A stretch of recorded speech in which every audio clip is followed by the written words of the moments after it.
This is not brain surgery.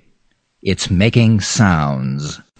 It's learning to make sounds very well and connect them together nicely. Something as simple as the sound air has a name like neutral diphthong, but learning the name is not important. For example, when I look at a picture book of pretty flowers, I don't worry about remembering the Latin name for the plant, but I'm glad to know that it's there on the page. I'm glad to know this is a Campanula rotundifolia. Also, the structure of this program is large, but don't be intimidated by that. If I took you to see a roller coaster, you could say, look at the size of it. The twists, the turns, the hills. Think of the mathematics, the geometry, the engineering. Or you could just buy a ticket and enjoy the ride.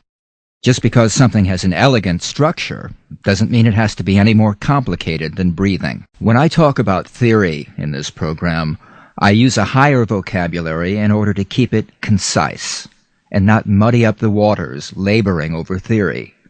You can ignore all the theory and gain much more from this program by just doing the practice and enjoying the ride. Practice, practice, practice. Do you see what I'm trying to emphasize here? Regular practice. If you're planning a course of self-study, or if you're a classroom teacher looking to add pronunciation practice to an already busy curriculum, regular practice is what you should keep uppermost in mind. Let's suppose first that you are a classroom teacher. Your class only meets once a week for a 2-hour session. If you can only spare 15 minutes of that session, then make it the first 15 minutes of every session. Remind your students to carry over the good speaking skills from that little 15 minutes throughout the rest of the class session. For example, if I took them through tonal A, long A sounds that day, I would caution them to make good tonal A sounds throughout the session, even as we move on to another English subject area. Building on this approach, you could appoint a monitor, have 1 or 2 students keep an ear peeled throughout the session, and ask for a correction whenever they hear a student mispronounce table as tebble, agent as agent, save as sev.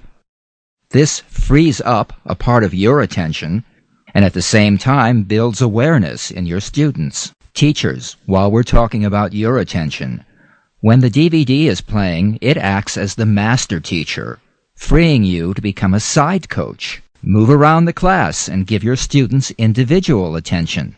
Listen to the sounds they're producing.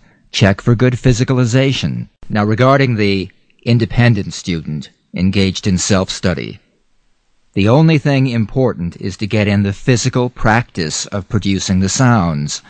Think of these programs as exercise videos, and be creative.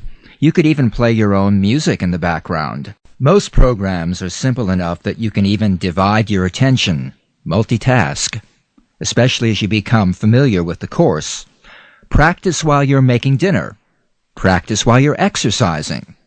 Practice while you're practicing your golf swing. Stay relaxed, but energized. Be sure you feel the lip shapes and points of vibration. Enjoy all the stretching. Get into all the sound-making exercises. Remember, sometimes it's the seemingly silliest things that really work. That's certainly true of speech.